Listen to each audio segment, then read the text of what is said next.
Sveiki gyvi, Sveiki. matau, jau Sveiki. jungia mus gyvai kolegos ir matau besijungiančių daug.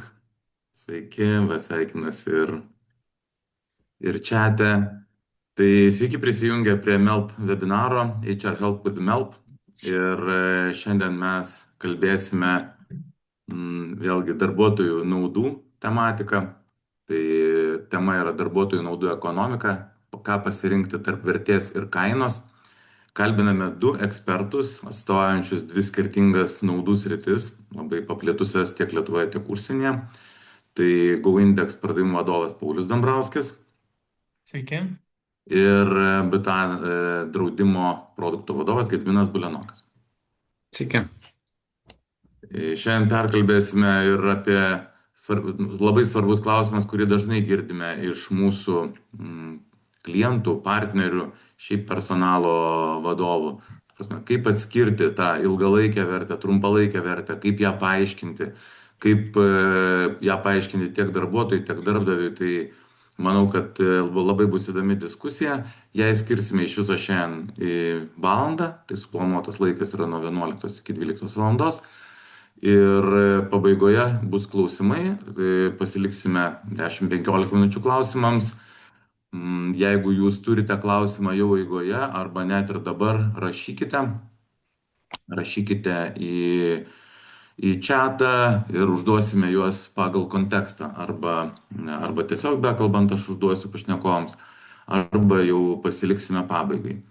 Taip pat norėtumėm pridėti ir tokią mini apklausą, galbūt pradžiai diskusijos, ką siūlote savo darbuotojams, konkrečiai jūs, dalyviai prisijungusieji, tai yra, ar siūlote šiuo metu sveikatos draudimą, ar darbdavio pensijų kaupimą, ar abi šias naudas, ar nei vieno.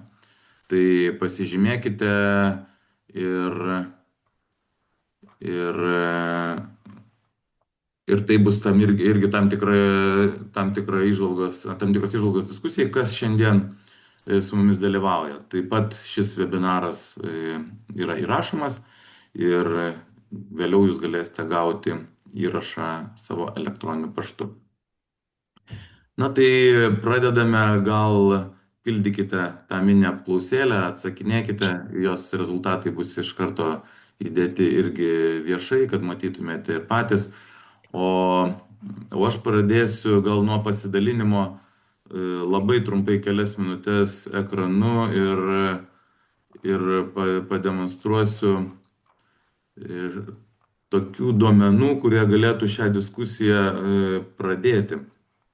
Tai reiškia, kokiasgi naudas darbuotojai šiuo metu Lietuvoje gauna ir kokias norėtų turėti. Tai kaip tai susijęs su darbuotojų motyvacija. Visai šviežias tyrimas darytas šių metų rudenį ir jis yra pakartotas tyrimas prieš 1,5 metų daryto jau vieno, tai tuo pačiu ir palyginsime duomenis. 24 metų kovą, 25 metų rugsėjį. Taigi papildomos naudos įvardyjamas kaip antras svarbiausias motivatorius Lietuvoje ir tai reprezentatyvus tyrimas po atlyginimo, lenkia net ir tiesioginį vadovą. Kokias papildomas naudas suteikia jūsų darbdavys? Darbuotojai nurodo, kad dažniausiai gauna sveikatos draudimą, lankstų darbo grafiką, galimybę dirbti iš namų, parkingas, mokymai, darbo priemonės asmeniniam naudojimui, renginiai, laisvadieniai, investicijos į pensijos fondus irgi yra nurodoma 6 procentų dalyvių, sveikatos draudimas 35 procentų apklausos dalyvių. Ir rodiklytėmis parodyta, kas auga, kas krenta. Bet keliaukime ir į kitą grafiką, tai yra, o kągi pasirinktų žmonės, jeigu jie galėtų patys pasirinkti. Tai sveikatos draudimas ir išlieka aukštai, tai 56 procentai dabar rinktųsi ir labai panašiai kaip ir buvo prieš 1,5 metų. Taip pat lankstus darbo grafikas dar auga, šito visi lankstus pasirinkimai auga, galimybė dirbti iš namų, pakritusi šiek tiek krenta sveikatingumas, dovanų čekiai auga, investicijos į pensijų fondus 23% pasirinktų žmonių, o čia įdomu palyginti su 6%, kurie gauna, šiek tiek pakritę nuo prieš pusantrų metų buvusių 27%. Tai dar tik tai porą duomenų aspektų, kad savo turimą naudų paketą žmonės vertina prastai, tai 5,7 balo iš 10 galimų ir prieš pusantrų metų buvo 5,5, tai netoli pajudėjome. Ir ar leidžia rinktis darbdavys savarankiškai papildomas naudas, tai dažniausiai neleidžia, leidžia tik tai 17% žmonių, 70% žmonių neleidžia, bet jie norėtų, kad leistų, o 13% ne, tiesiog tai nesvarbu. Ir tai tas aspektas, kad žmonės negali pasirinkti, bet norėtų. Ir dabar žiūrime, kągi mūsų šios dienos prisijungusiai prie webinaro siūlo darbuotojams. Taigi, sveikatos draudimą 39% organizacijų siūlo iš mūsų webinaro dalyvių, pensijų kaupimas 7%, abu 14%, nei vieno 39%. Tai jeigu tai paėmus beje atskirai sveikatos draudimą ir pensijų kaupimą labai atitinka ir Lietuvos rezultatus, tikrai labai panašiai 35-6%, bet tai yra nemažai organizacijų, kurios tiek vieną, tiek kitą variantą pasiūlo savo darbuotojams. Tai aš baigiu dalintis ir turbūt pirmas klausimas mūsų svečiams ir ekspertams, tai koks jūsų vertinimas va šių duomenų? Kodėl jūs manote, taip yra tokie skirtumai tarp to, ką žmonės gauna ir ko jie norėtų? Ir kokios pirmos mintis, vat, pažvelgia į šitą statistiką? Tai gal, Pauliau, pradėkime nuo jūsų. Tai ačiū Vidmantai už skaičius ir tyrimų pristatymą. Tai man kelios mintis tikriausiai matant tos skaičius. Tai vienas yra tai, kad vienas yra buvo klausima, ko norim, nu, ką turi, tada ko nori, o tada man trečias dalykas kartais, o ko reikia žmonėm. Tai šitą kampą paliečiant ar ne, tikėtina, va šito susitikimo metu pasistengsiu ir pats šiek tiek iš savo patirčių pasidalinti. Nes ką mes patys dirbdami matome, tai yra tai, kad žmonės mato labiau iš naudų prizmės, ką galima turėti čia ir dabar, arba tai, ką renkasi masės. Sakykime, čia Gediminas labiau atstovauja sveikatos draudimą, tai galbūt daugiau turės minčių, bet kai mes matom, sakykime, jeigu kažkokia tema ateina populiari ir daug kompanijų, daug žmonių renkasi tai, tai tam tikros bendrovės, sakykime taip, kad kartais iš tos inercijos taip pat renkasi tą patį produktą ir labai sunku galbūt yra įvesti kažką naujo.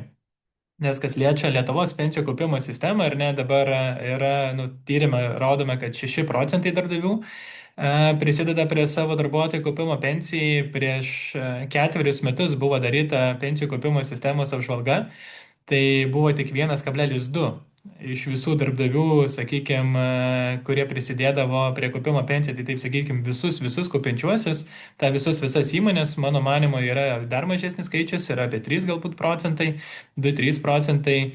Nors žiūrėtume Skandinavų šalis, Danija, Suomija, Švedija, ten yra apie 80%.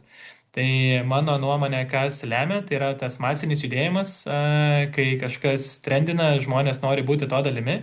Ir dažnai, sakykime, eina kartu su tą minę ir to impulsu.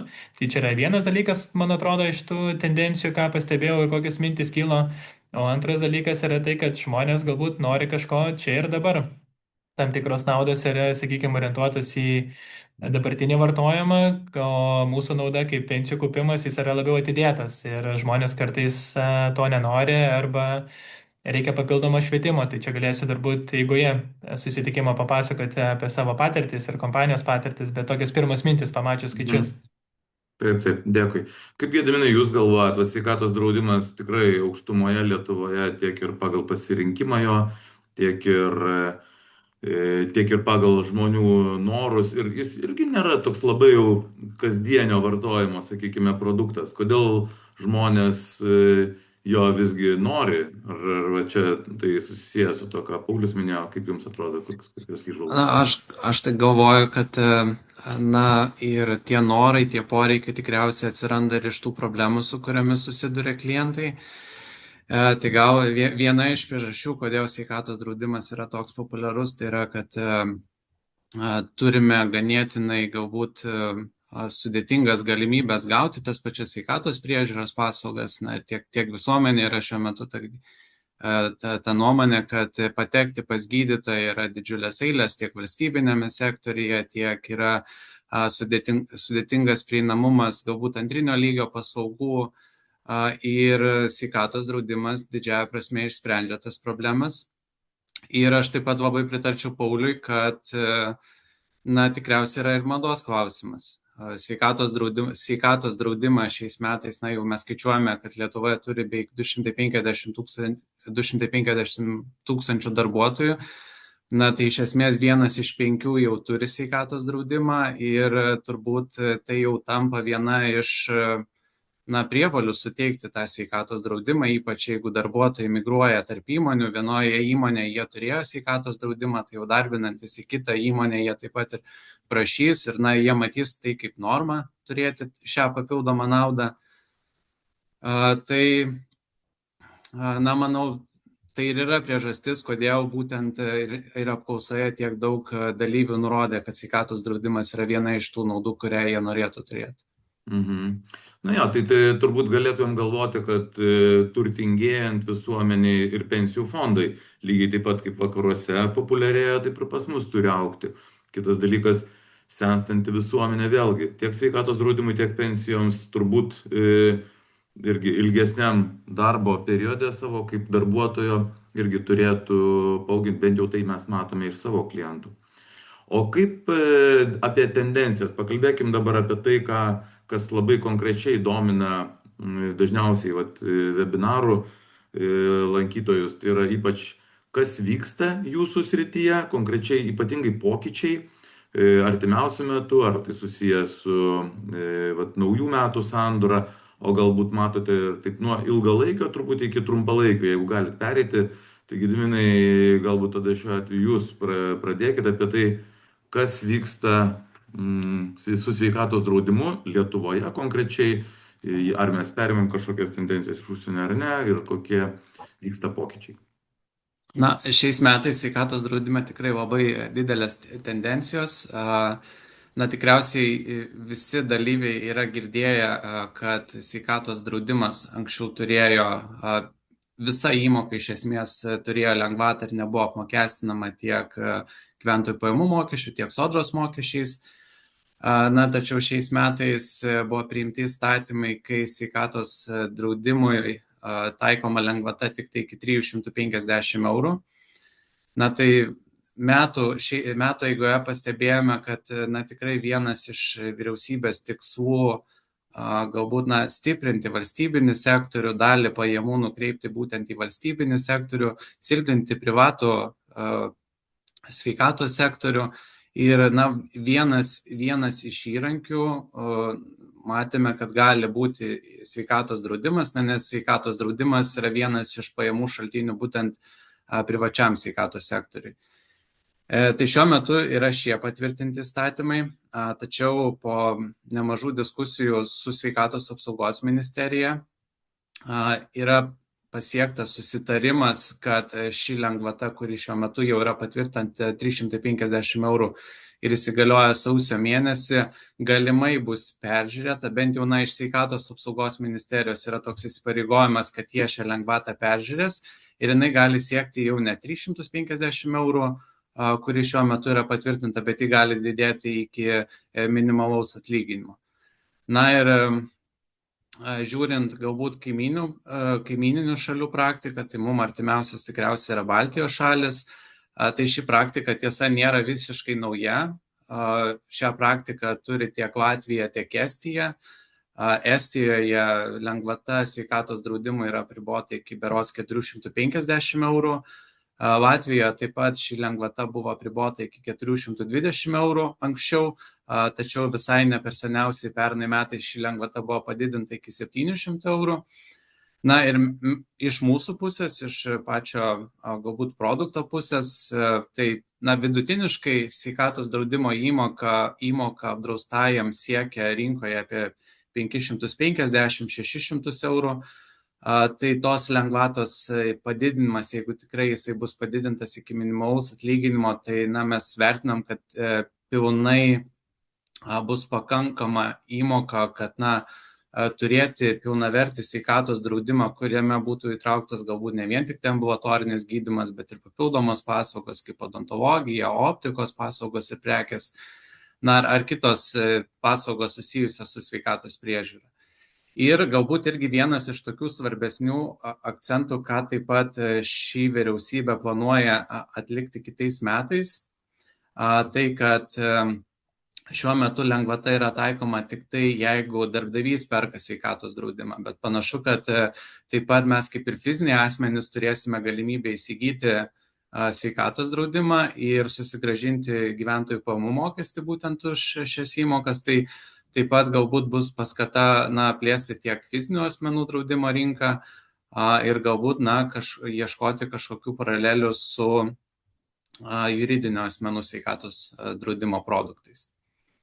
Iš tiesų, fizinių asmenų sveikatos draudimas, jisai ne per seniausiai, sakykime, startavęs Lietuvoje, bet auga, nors, aišku, ta starto bazė menkutė, bet ką aš girdžiu irgi iš draudikų, kad jie mato tame ateitį. Ypač kai bemigruojantis darbuotojai išeina iš vieno darbdavio, kur turėjo produktą šį ir tada vėliau, jeigu kitas darbdavys neperka, galimai įsigys asmeniškai. Šeimos nariams taip pat girdžiu, kad perka yra susidomėjimas. Ir ta tokia, kaip čia, laisvo darbo ekonomika. Kuo labiau auks, tuo turbūt irgi žmonės savarankiškai galimai drausis, ar ne?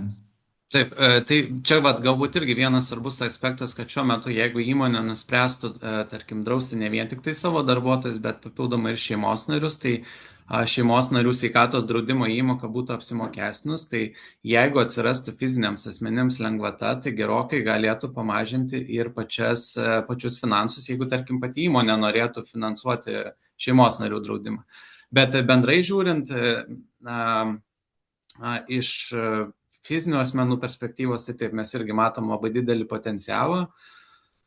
Matome, kad ir kitose Europos šalyse ypač toksai modelis yra labai ganėtinai sėkmingas. Tai yra, kai asmenys turi tiek privatų draudimą, tiek privalomą sveikatos draudimą. Tai turint privatų sveikatos draudimą yra gerokai lengviau ir paprasčiau gauti tas ambulatorinės pirmo lygio paslaugas, tai šeimos gydytojo konsultacija, gydytojų specialistų konsultacija.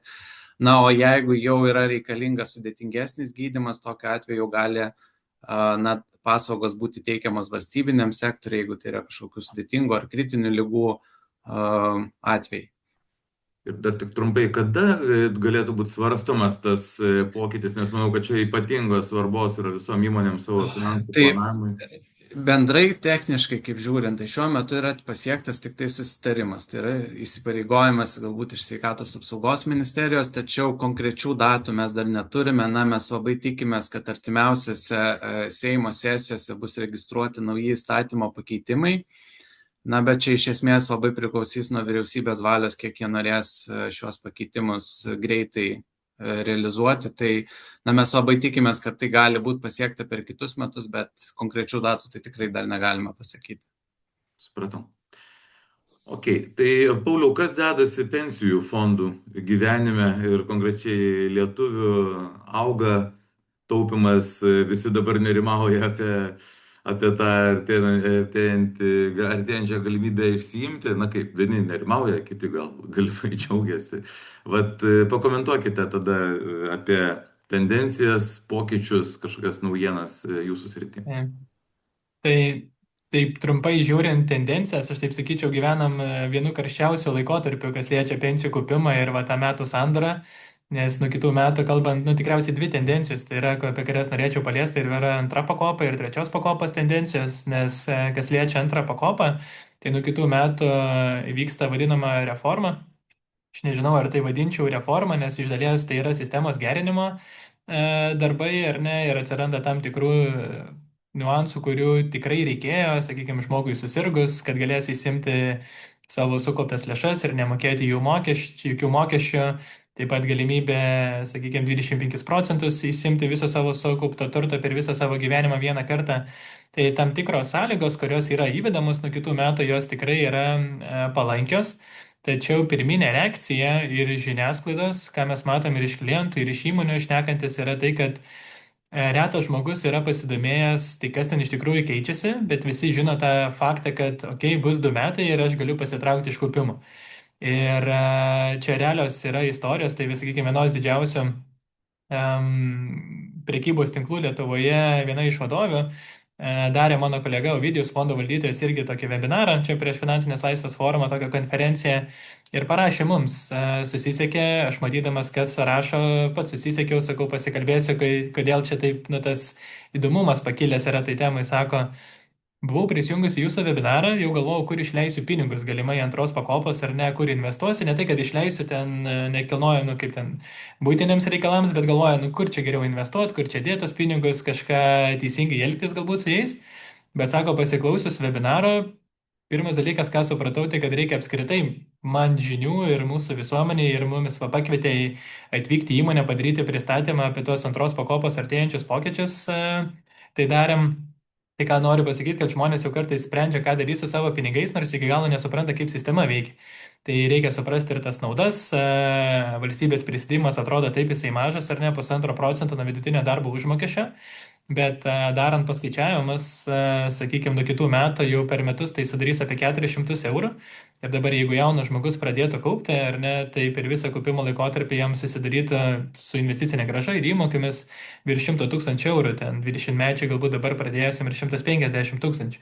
Tai dažnai tėvai matom, sako, kad galbūt nepradėk kaupti ant antros pakopos, ar ne, bet kartais taip pat šitą sakinį sakydami, ar ne, pasako, kad ir atsisakyk šitos visos paskatos. Tai kalbant apie antrą pakopą, taip, daug žmonių svarsto apie galimą įsiėmimą. Skirtingi tyrimai sako skirtingus skaičius, nuo 20 iki 60. Tai tiesa tikėtina gali būti per viduriuką, bet iš mūsų patirties, ką mes dažniausiai matom, tai dabar tikrai aktyviai tiek į darbovietės vykstam daryti pristatymų, tiek žmonės pas mus kreipiasi, tiek savo klientų bazę. Jau turim virš 58 000 klientų, skambinam jiems paklausti, ką jie galvoja. Tai tie žmonės, kurie, sakykime, planuoja išeiti, paturėję, sakykime, ar pristatymą, arba 5-10 minučių pokalbį su mūsų konsultantu, specialistu, dažnu atveju pakeičia savo nuomonę, ne visi, bet tai tikrai, sakyčiau, kas antras ar net 2 iš 3 žmonių pakeičia savo pirminę nuomonę, nes gavus daugiau informacijos dažnai girdžiu, sako, žinok, Pauliau, šito per žiniasklaidą nesako. Tai čia yra karšta tema. Tai mano akimis tai yra sistemos naujinimo darbai ir gerinimo darbai, bet kaip į telefoną ateina update'as koks nors, taigi mes neliūdim labai ir negalvojam telefoną išmest. Dėl to, nes atnaujinsi sistema, operacinė sistema, galvojam, kaip tik tai yra gerinimas, tai mano žvilgsnis galbūt į antrą pakopą yra panašus. Tai čia jeigu bus klausimų, tikėtina, kad gali būti šitos temos žiūrovo, tai tikrai parašykit, galėsim susitikimo pabaigoje aptarti. O kita tendencija, kuri yra karšta, svarbi, tai yra trečia pakopa, nes dalis žmonių iš antros pakopos svarsto galbūt pasitraukti ir perkelti lėšas į trečią pakopą. O kitas dalykas yra metų sandorai artėja ir atlyginimo peržiūrėjimo įmonėse taip pat laikotarpį, nes dažniausiai matom arba metų sandorai, arba pirmas ketvirtis, tai būna, kada yra peržiūrimi atlyginimai ir žmonės gali papildomą savo tą kėlimą, numatytą pinigų biudžetą nusikreipti į pensijų kaupimą.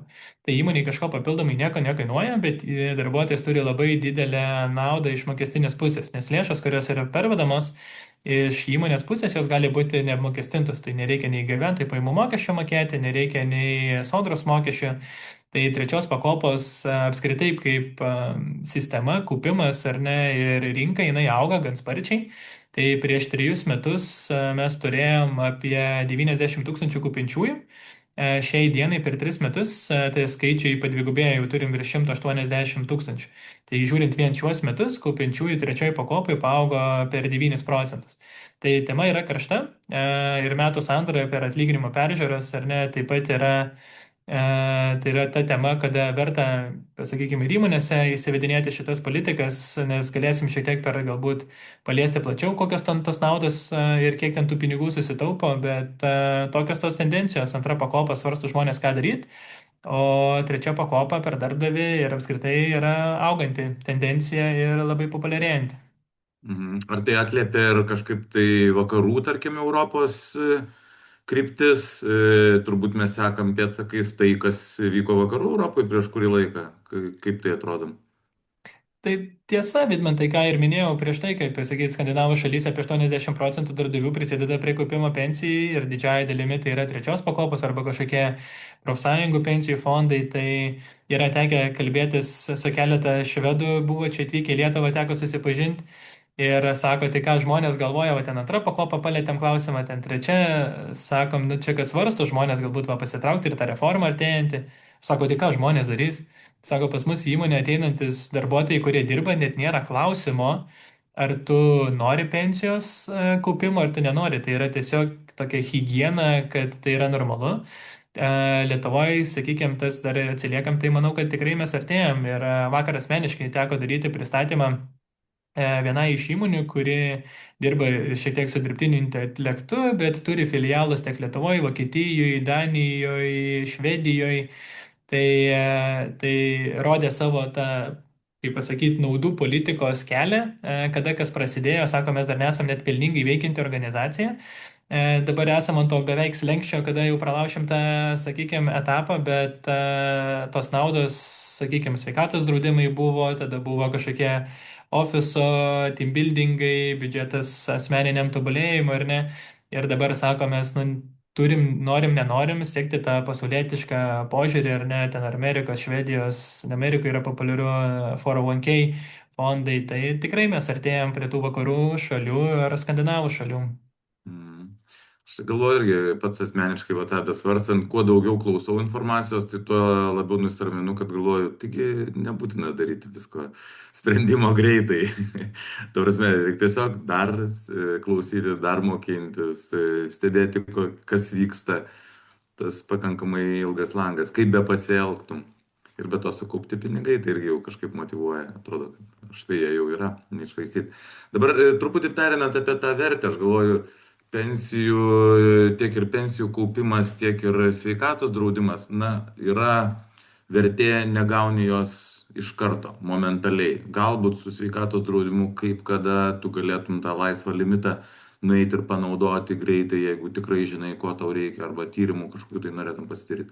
Bet dažnu atveju tai vis tiek yra pagalba, ligos nelaimės atveju.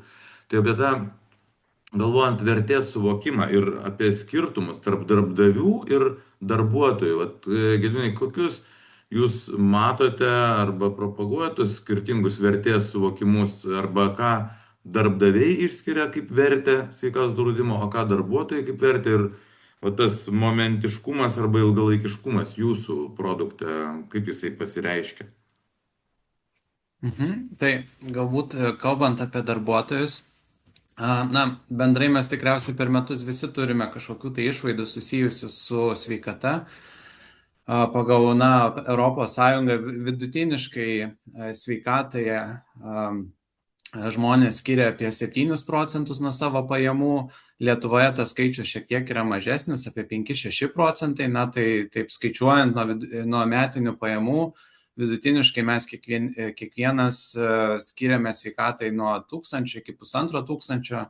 Čia gali būti susiję tiek ar su dantų gydymu, ar su kažkokiam prevenciniais tyrimais, ar tai gali būti vaistų įsigymas ir panašiai. Tai, na, pirma nauda, tai tos išlaidos jos iš esmės kiekvienais metais tenka darbuotojams. Na, tai mes pasiūlydami sveikatos draudimą visų pirma sumažiname tas išlaidas, kurios tenka darbuotojams, ir darbuotojai, kurie na, turi galbūt galimybę gauti tas paslaugas, kurių šiaip neįpirktų, arba na, pajamos galbūt neleidžia, arba na, tiesiog kai kuriems ir gaila savo finansų ir jie įsigyja tas paslaugas, tai gali būti ar papildomi prevenciniai tyrimai, arba galbūt apsilankimas privačioje, na, prestižinėje gydymo įstaigoje.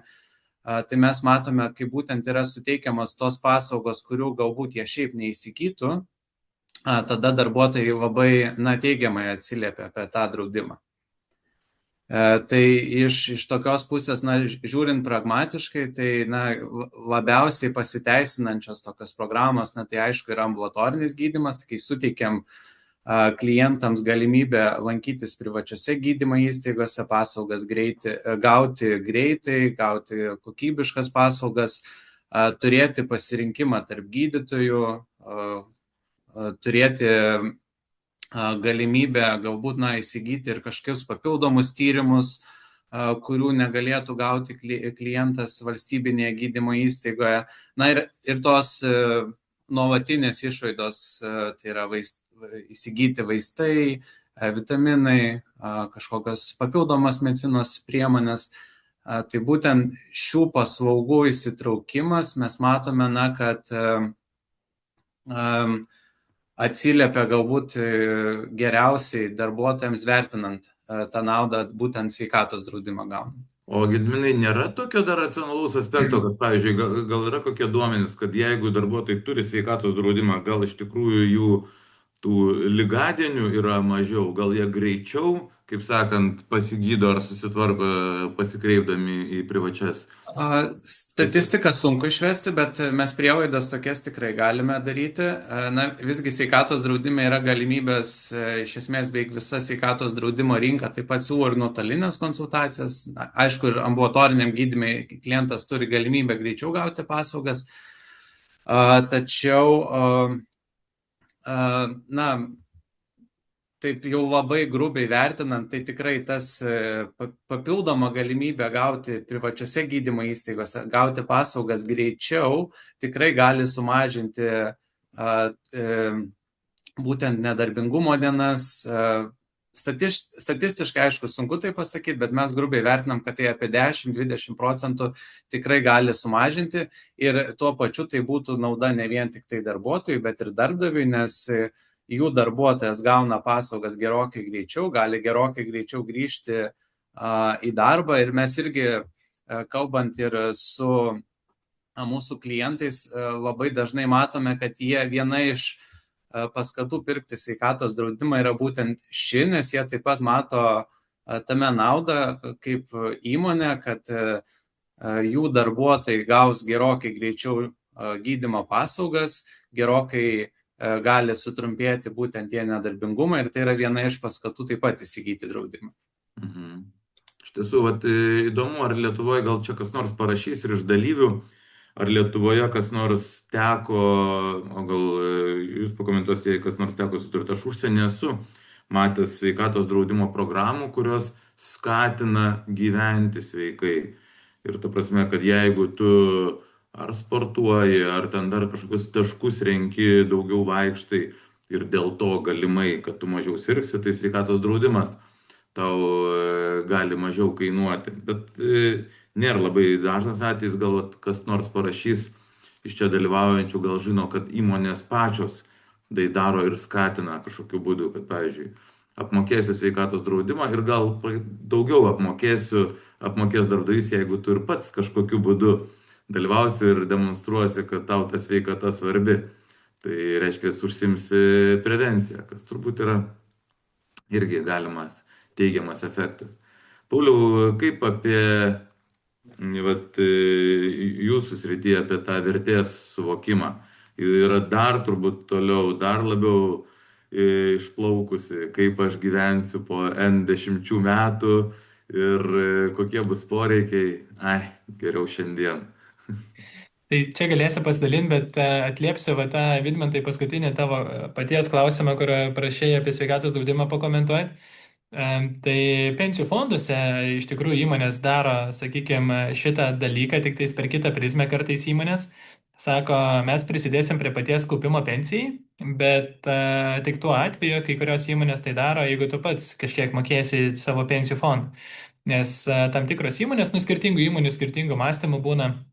Nes jeigu žiūrėt, yra, kaip pasakyti, 3 galimybės, kaip gali įmonės kaupti arba prisidėti prie savo darbuotojų kaupimo pensijai. Tai vienas yra, sakykime, kad darbdavys moka kažkokį procentą, vakar dariau tą pristatymą, tai tarptautiniai įmoniai, tai jie tiesiog 2% nuo savo mokamo atlyginimo darbuotojams mokės papildomai į pensijų fondus, kaip papildomą naudą, kaip sveikatos draudimas, ar ne, taip turės papildomai pensijų fondo kaupimą.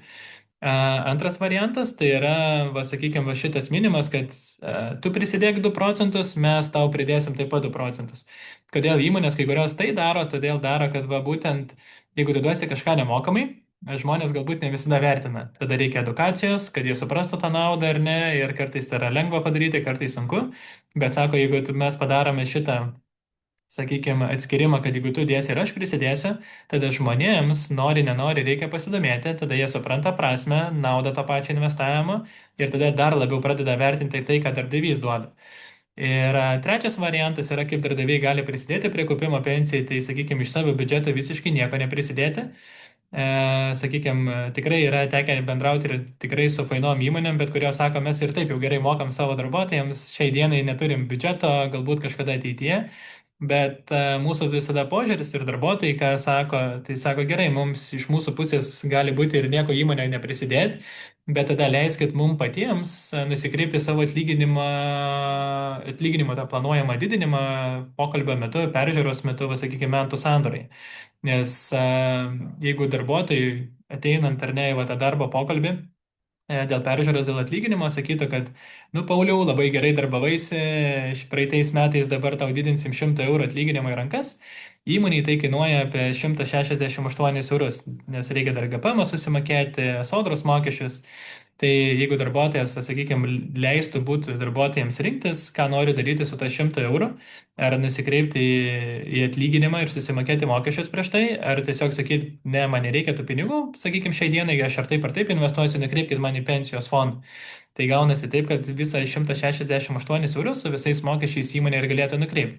Tai įmonė iš tos pusės nieko nekainuoja, bet darbuotojas gauna apie 68 procentus didesnę įmoką, negu jisai pats pasiėmęs ją investuoti. Tai iš tų naudų pusės žiūrint, iš vertės pasiūlymo per darbdavį kaupimo, tai va, tas skirtumas ant mokesčio gaunasi apie 68 eurus. Ir irgi čia yra praktinis pokalbis su vienos įmonės vadovu. Svarstėm ten ar darytis ar nesidaryti tą darbdavio kaupimo pensijai, bet kas jai, kaip pasakyti, pastebėjau akise, kai sutrigerino, tai pavadinkim, tai yra tai, kad palėtėm, kad nuo kitų metų artėja, nu, bus progresiniai tarifai. Sakykime, nuo tam tikrų pajamų ar ne įsijungs 25 procentai arba 32. Tai va, sakykime, jeigu žmogus kažkuris yra ant tos ribos, kad tas atlyginimo padidinimas permuštų jį į tą sekantį jau GPM tarifo etapą, tai, sakykime, gaunasi taip, kad tas skirtumas būtų dar didesnis negu 68 procentai, nes ta suma, kuri būtų nukreipiama į pensijų fondą, jinai vis tiek būtų nemokestinta. Tai, va, sakykime, ta vertė dar daugiau išauga, va, vertinant kitų metų perspektyvą. Tai tikriausiai taip, o kaip žmonės vertina, tai taip, kaip Vidmantai ir sakai, žmonės kartais nori čia ir dabar.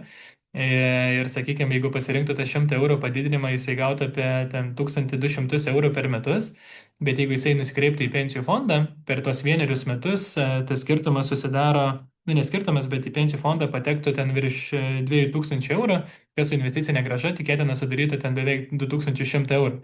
Ir dariausi skaičiavimą savo kitiems pristatymams, tai, sakykime, jeigu va taip žmogus nuspręstų kaupti asmeniškai, nu, tiesiog gautų atlyginimą ar ne, ar pasirinktų investuoti su visais mokesčiais į pensijų fondą, tai per 10 metų laikotarpį tas skirtumas susidaro virš 15 000 eurų, o jeigu darytume 30 metų kaupimą, va ten 100 eurų atlyginimas, ar tas 170 eurų ir nesakykime investuojamas į pensijų fondą, tai skirtumas taip to, ką aš gaučiau į rankas atlyginimo ir galutiniam taške pensijų fonde, per 30 metų susidaro 125 000.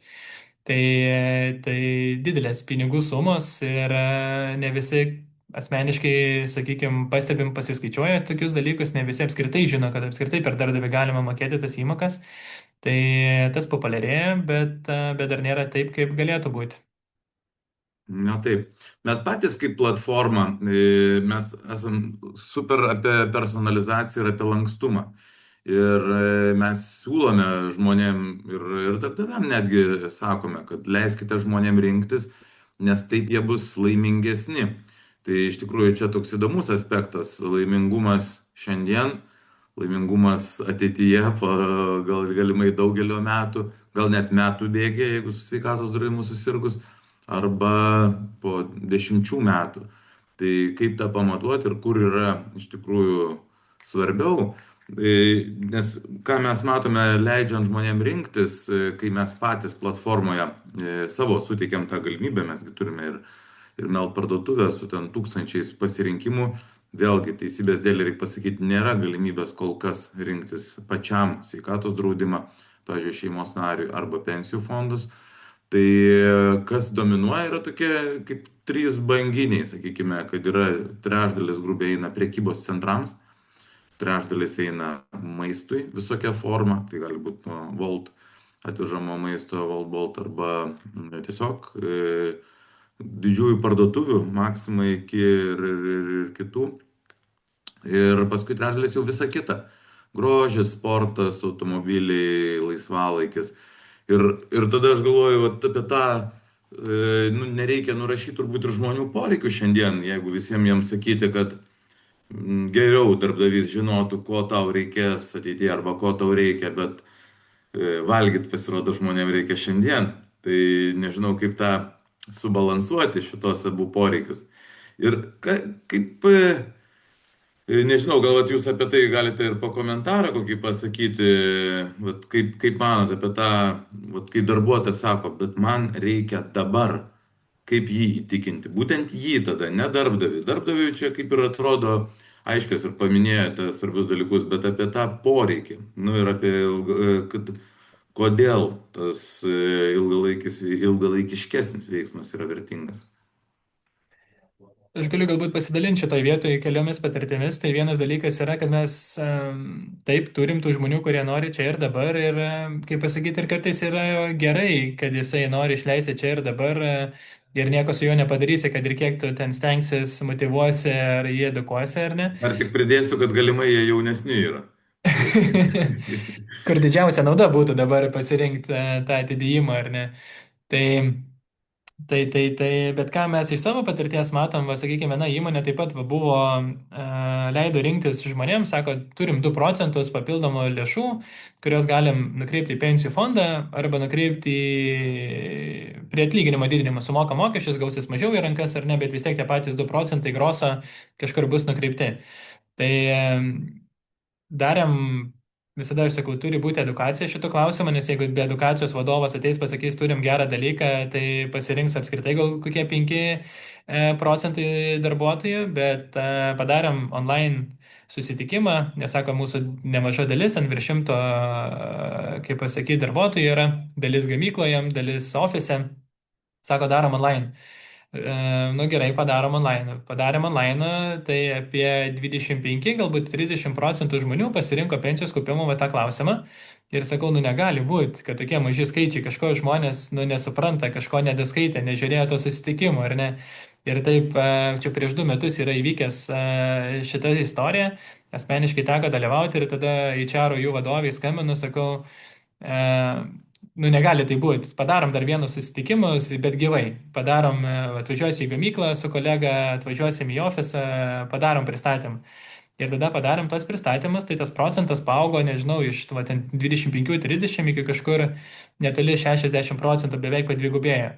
Ir dalis žmonių sako, jo, aš iki galo nesupratau naudos, nesupratau, nes žmonėm ar rinktis dabartinę naudą ar atidėtą naudą, kartais reikia pasakyti, kas apskritai vyks su mūsų pensija, jeigu mes nieko investuosim asmeniškai, ar ne, kiek valstybinė pensija sudarys, kas yra apie 30 procentų. Tai mano, sakykime, tas lūkestis ar požiūris yra tai, kad mes turim pasistengti kaip darbdaviai, kaip įmonių atstovai, turėdami daugiau tos informacijos arba prieigą prie jos ar žinių, turime suteikti ir žmonėms turėti šansą pasiedukuoti, suprasti visą tai, bet kiekvieno, kaip pasakyti, mes nepriversim rinktis. Ir jeigu žmogus yra laimingesnis dabar išleidęs ten tą 50 ar 100 eurų maistui per Voltą, Boltą, tai irgi nėra blogai, ar ne, nes jisai galbūt bus produktyvus ir sekantį mėnesį kovos, kad vėl jis ten gautų tą papildomą naudą kažkokią, jeigu kažkaip atsinaujina už gerą darbą. Bet kai kuriems žmonėms matom, kad gavus tą edukaciją, va, sakykime, toj pačioj įmonėje man teko daryti pristatymą ir šiais metais, nes sako, daug žmonių pasikeitė, kažkas atėjo, kažkas išėjo, gal galite atvykti padaryti pristatymą. Atvykstu ir sakau, pakelkite ranką, tikėtina visi, kad nauji čia žmonės, sakau, gal ir esat kažkas buvo prieš 2 metus. 2 žmonės pakėlė, sakau, tai Tai kaupėt jau pas mus, tiesiog atvykot pasidomėti, nu, pasiapdeitinti informaciją apie mus, apie rezultatus, gal kažkokių klausimų paklausti. Sako Pauliau, ne. Sako, prieš 2 metus mes tada buvom, atėjom, bet kažkaip nusprendėm pasirinkti tos atlyginimai į rankas, bet dabar matydami kolegų pavyzdžius, girdėdami jų istorijas, kiek įdėta, kiek sukaupta ir, ne, ir panašiai, dabar sako, biški gailimės. Tai atėjom antro šanso bandyti naudotis. Tai kartais ir užtrunka to laiko, kad mato kitų žmonių pavyzdžius ir tada renkasi. Tai galbūt mano tokia įžvalga yra, sakykime, iš tos perspektyvos, ar čia ir dabar, tai yra edukacija, o ir tada leisti žmonėms rinktis, nes pensijų fondus, kai matėm iš pristatymo duomenų, dabar turi 6%, bet norėtų 23%. Tai gaunasi taip, kad va, tie 17% žmonių yra neišgirsti savo įmonės pusėje ir jiem neleidžia rinktis per savo atlyginimo didinimą net matyti. O tai įmonė nieko nekainuoja ir kodėl neatliepti to Mhm. Tai požiūrį. čia aišku, kai kalbame apie edukaciją, tai reikia tada tik sudaryti vienodas teisės visiems edukuoti. Aš galvoju, jeigu visi trys nuvažiuotumėm į tą pačią įmonę ir pasakotumėm truputį skirtingus dalykus, o galėtų pasirinkti tik vieną. Tada, tada tai būtų tikras reikalas. Aš suprantu, kaip geri pardavėjai atvažiuoja įtikinti savo produkto naudą. Visi produktai yra naudingi. Sunkiausia yra rinktis tarp skirtingų jų naudingumą. Ar Gediminai tą patį matot, kad edukacija Aš galbūt papildysiu tą patį. Mes iš tiesų irgi labai dažnai susidurėm su ta problema, tai kad kai siūlome savo produktą, labai dažnai, draudimas yra toks produktas, kuriuo visi nepasinaudos. Vis tiek turi įsijungę tam tikras solidarumo principas, kai kurie patirs didesnės išlaidas, kai kurie nepatirs visai jokių išlaidų. Tai dažnai būna taip, kad tikrai dalis darbuotojų, kurie visai nesinaudoja draudimu arba galbūt nemato kažkokios naudos turėti sveikatos draudimą, galbūt jiem pilnai pakanka lankytis valstybiniam sektoriui. Ir dažnai tas kyla klausimas, geriau man pridėkite 15-20 eurų prie atlyginimo, negu pirkti tą sveikatos draudimą. Bet visgi reikia suprasti, kad yra labai svarbu, kaip ir kolega Paulius minėjo, kad įtikinti ir pristatyti tas naudas. Mes taip pat stengiamės tiek klientams padėti, galbūt kaip apsiginti naudą sveikatos draudimą, kokios yra galimybės pasinaudoti ir tas yra labai svarbu edukuoti darbuotoją. Ir ypač jeigu ta nauda yra perkama pirmais metais, tai mes netgi ne vieną kartą, o kelis kartus dažniausiai atliekame kažkokius ar pristatymus, ar pateikėme pavyzdžių. Yra labai svarbu pateikti tą informaciją darbuotojui, kad nebūtų taip, jog įmonė nuperka naudą, jie niekas nesinaudoja ir po metų jau yra tada vertinama, kad buvo priimtas neteisingas galbūt sprendimas įsigijant tą naudą. Tai manau, įsigijant papildomas naudas yra labai svarbi edukacija taip pat. Jo, aš irgi pritariu, kad bet kokiu atveju, bet ką pasirenkant, svarbu žinoti, ką tu tiksliai renkies ir kodėl tau reikalinga vienokia arba kitokia nauda, kodėl ji bus tau naudinga. O Gediminai, kalbant apie taupimą, vis tiek tas ekonominiai iššūkiai tikrai svarbus ir gali būti, kad tiesiog vadovas ateina pas personalo vadovą ir sako, mums reikia nupjauti kaštus. Kažkokius, mums reikia susispausti, nekyla pardavimai taip, kaip norėjom.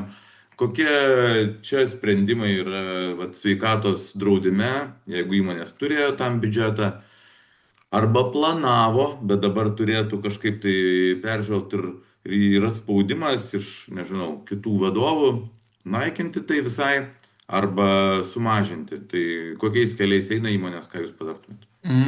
Tai šiaip dabar, kai yra įsigalėjusi lengvata 350 eurų, kaip minėjau, kad didžioji dalis įmonių perka brangesnius sveikatos draudimo paketus, tai mes tikrai pastebim tendenciją, kad į kai kurios įmonės, jeigu skiria didesnį biudžetą, labai didelė dalis įmonių nori įsigyti sveikatos draudimą iki lengvatos, iki 350 eurų. Tai anksčiau ganėtinai buvo populiarus vadinamas laisvas limitas, kai tu gali įsigyti bet kokias sveikatos priežiūros paslaugas. Tai, iš esmės, ta paslauga buvo ganėtinai populiari, bet jinai buvo to pačiu ir ganėtinai brangi. Tai didelė dalis įmonių iš esmės atsisako tų laisvų pinigų, atsisako tų brangesnių paslaugų.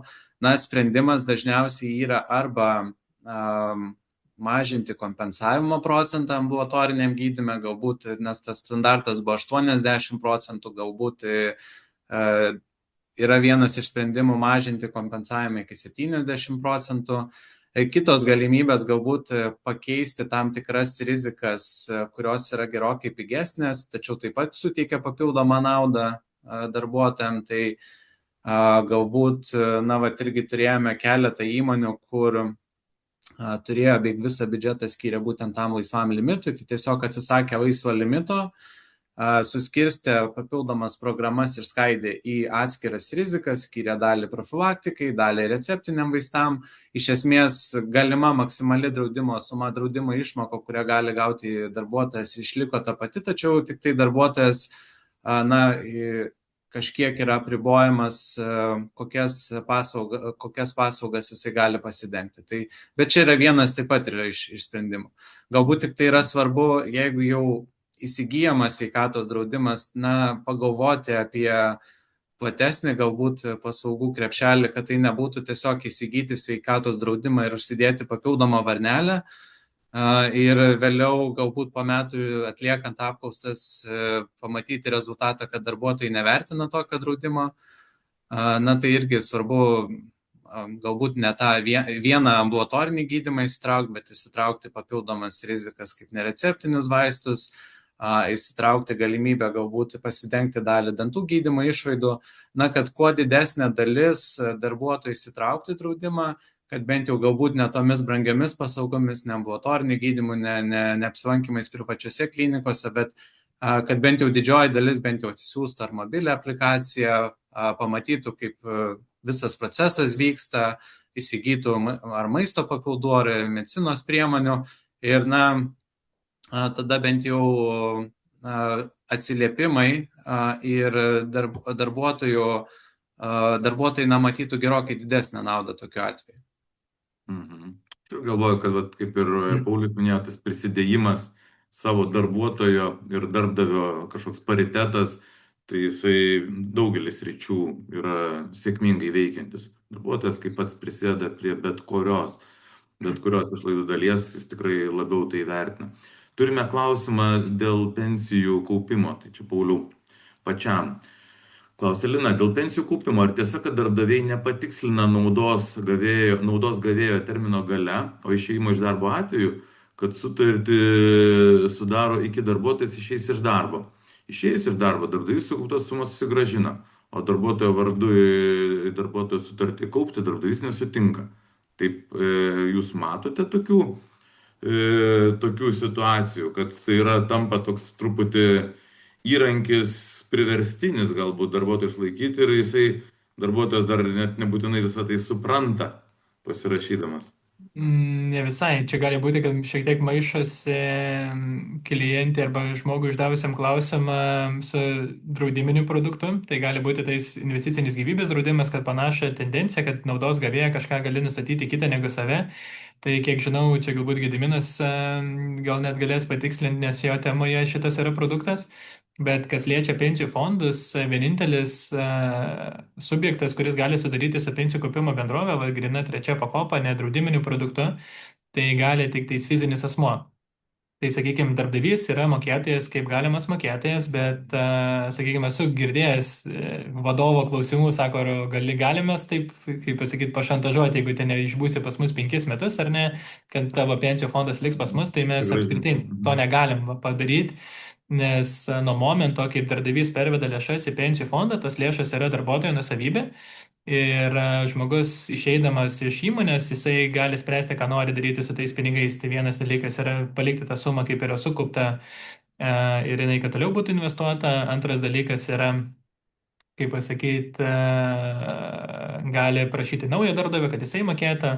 Galimas variantas yra įsimti tas lėšas, tačiau jeigu 5 metai iki pensijos nėra įsimamos lėšas, o anksčiau, tada reikia susimokėti gyventojų pajamų mokestį, nes didžiausia nauda, ko nepaminėjau, galbūt apie darbdavio lėšas ir apskritai kaupimą trečioje pakopoje, tiek antroje, tai yra tai, kad įmokas, sakykime, trečią pakopą per darbdavį įmokėjimo metu yra nemokestinamos, bet taip pat ir jeigu žmogus kaupia bent 5 metus ir įsiemant lėšas iki pensijos, jiem liko mažiau negu 5 metai, taip pat įsiėmimo metu nereikia mokėti gyventojų pajamų mokesčių, nes jeigu žmogus investuoja kažkur savarankiškai, Tai reikėtų GPM Skaidrumo, susimokėti, kad ir jo. investicinė sąskaita, ar ne, bet jinai neatleidžia nuo mokesčių, jinai jos tik atideda tam galutiniam taškui. Taip, taip. Tai iš tiesų, reiškia, svarbus visiems žinoti, kad pensija priklauso žmogui. Kaip Taip, bebūtų, darbdavys mokėjo, darbuotojas mokėjo, jau niekas iš jo nebeatims, išskyrus pats darbuotojas, kaip nusprendžia ją atsimti, ar ne, bet jau teisingai. darbuotojas. Ar Gediminai sveikatos draudime, galbūt nesveikatos, čia turbūt labiau gal net Aš apie manau, buvo gyvybės. kalbama apie investicinį gyvybės draudimą. Jo, apie Deja, gyvybės. mes tokio produkto nesiūlome, tai aš taip pat Mhm. negalėčiau pakomentuoti. Jo, man ir čia panašu, kad gali būti į gyvybės draudimo produktus. Tai gerai, bet pasitikslome, kad su pensijomis viskas priklauso žmogui. Dar pabaigai galvoju, nedaug laiko liko, bet truputį apie vat, tas žmonių, galbūt ta edukacija, man atrodo, tas ypatingai svarbu. Ir jūs abu tą palėtėte, bet čia labai praktinis dalykas. Gal jeigu trumpai galite, kokiu dažnumu ir ką patartumėt padaryti konkrečiai, va, tai jeigu sakytumėt, kad svarstau produkto turėjimą, o galbūt jau net ir turime, ką su jūsų produktu, kokiu dažnumu siūlytumėt daryti organizacijoms, gal priklausomai nuo dydžio, bet pabandom trumpai.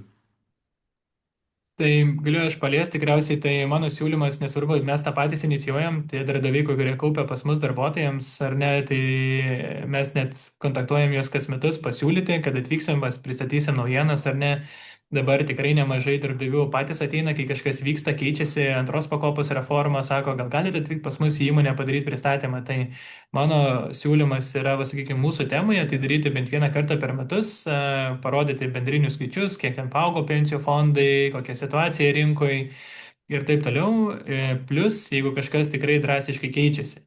O kas liečia per pačią edukaciją, ar net galbūt man dar viena mintis pačiam galėsiu rezonavo, kad didžioji dalis, ir va čia tas taupimo klausimas buvo, kur Gediminas atsakinėjo, tai reikia edukuoti per tą žmogaus prizmę, kas jam iš to, kas jam naudinga yra, ne tai, ko mes kaip įmonė norim ir atsistoti to žmogaus batus. Ir Vidmanto pačioj pradžioje padarytas pristatymas, ar ne, kad 88% žmonių nori gauti didesnį atlyginimą. Nu, daugiau pinigų kažką gauti. Tai, bet jeigu mes padukuosim žmogų, kad pensijų fondas yra taip pat jo pinigai, va sakykime, nes va čia va ką tik buvo klausimas, kad galvoja, kad ši įmonė nusisavins anksčiau ar vėliau tas lėšas išeinant iš darbo, jeigu žmogus supranta, kad tai jo pinigai, tai gaunasi taip, kad, va sakykime, tas sutaupimas, ar ne, jeigu žmogui didėtume atlyginimas 100 eurų, jeigu jisai nusikreips į pensijų fondą, jisai gaus 167 eurus. Ką Tai minėjom, gal, jo, suprantu, jo. Mhm. Tai va tas, va, sakykime, žmonės nori daugiau gauti, tai va čia va yra puikia proga tiek sutaupyti per šitą kanalą, tiek ir paedukuoti, kad tai yra jo nauda. Tai sakyčiau, vieną kartą per metus būtina, o jeigu kažkas nutiko, va kaip reforma, tai sakykime, būtent ir tam įvykiui pakartočiau Vaikam skirti. dedikuotą jo. Gediminai, kaip jūs patartumėte, kaip jūs Aš gal darote? labai trumpai irgi praktinį patarimą, tai, na, aišku, ypač jeigu sveikatos draudimas pirmais metais įsigijamas, na, tai ir jeigu yra draudimo variantų pasirinkimai, tai visada turėtų būti mokymai darbuotojams apie sveikatos draudimo naudą, apie galimybės, kaip pasinaudoti draudimo, tai prieš pasirinkimą arba draudimo starties pradžioje. Ir tada jau po pirmo arba antro ketvirčio, kai jau matome, kaip darbuotojai naudojasi draudimu, mes dažniausiai su klientais pasidaliname informaciją apie panaudojimą ir tai tuo atveju įvertinus jau panaudojimo statistiką, jeigu matome, kad galbūt yra mažas panaudojimas, net neša tokios gražos, kokios tikėjosi dar įmonė, klientas, tai tokiu atveju mes darome dar vienus mokymus, dar kartą pakartojame informaciją ir jau likus keliems mėnesiams iki starties pabaigos dar kartą pasižiūrime, kokia yra situacija su panaudojimu. Vėlgi susitinkame su klientu, įsivertiname, ar sveikatos draudimas atitiko jų lūkesčius. Jeigu visgi netitiko, tai tada jau su klientu svarstome, ar reikia gal keisti draudimo paketą, arba galbūt dar vienus mokymus. Tai Labai ryšasi vienu žodžiu su naudojimu. Tai turbūt tas yra savo stebėti. Patarimas būtų stebėti savo naudojimą ir į tai reaguoti tiek vienu, tiek kitu atveju. Ar labai išnaudoja, arba kaip tik mažai naudoja. Taip. Pabaigai atsisveikinant, dar tik matau Justinos klausimas, ar jų darbuotojas tikrai gali simti darbdavio į pensijų fondą sumokėtas įmokas, ar darbdavys nenukenčia. Taip, mes į tą jau atsakėme, kad tai yra darbuotojo pinigai. Darbdavys, kai sumokėjo, jau jis su jumis atsisveikino, papildomai nukentėti nuo to jam neteks. Tai po vieną sakinį tik pabaigai atsisveikinant patarimą arba palinkėjimą personalo bendruomeniai. Pauliu. Mano palinkėjimas yra, sakykime, jeigu yra mintis daryti ar nedaryti, tai geriau pasiskambinti, susitikti kavos, arbatos ar ne ir pasikalbėti, kad turėtume tuos atsakymus, nes ką pastebėm dažnai kalbant su vadovais, tai yra, kad svarstomi dalykai, bet kartais nepadaromas tas vienas žingsnis pasigilinimo etape. Tai mano siūlymas yra, jeigu svarstot kažką verta, neverta daryti, nedaryti, ar ne, nepriminėkit sprendimus, sakykime, vien iš savo resurso, galbūt pasikvieskit ar ten Gediminą, ar mane, ar Vidmantą, kas toje srityje darbuojasi ir gausit taip apkramtytą šiek tiek informaciją čia ir dabar ant stalo, ar ne, kas vyksta rinkoje, ką galima rinktis, kokios naudos. Tai mano galbūt toks palinkėjimas, kad kvieskitės ir papasakosim, nes dirbam šitoj srityje daugelį metų jau. Dėkui, Gediminai. Aš gal labai trumpai, man tik atrodo, kad yra labai svarbu pasirūpinti darbuotojų gerovę, tikrai įsiklausyti jų lūkesčius ir, na, tos papildomos naudos norėtųsi, kad būtų ne vien tik tai privilegija ir išimtis, bet kad tai iš esmės taptų įmonės kultūra ir būtų labai, na, svarbus pamatas visai įmonės kultūrai. Super. Tai ačiū labai Jums abiems už daug įžvalgų. Dar kartą pranešu visiems dalyviams, kad gausite šio webinaro įrašą elektroniniu paštu. Taip pat galite į mus pasikreipę gauti ir išsamesnį tyrimą, kurį padarėme apie naudas, pagalvosite, kaip tai pritaikyti jūsų organizacijoje. Ir aišku, mano patarimas lygiai toks pat. Bendraukime, kalbėkime, rinkoje yra daug informacijos ir daug žinių, kurias jūs galite gauti, dažniausiai tik tai skiria šiek tiek laiko.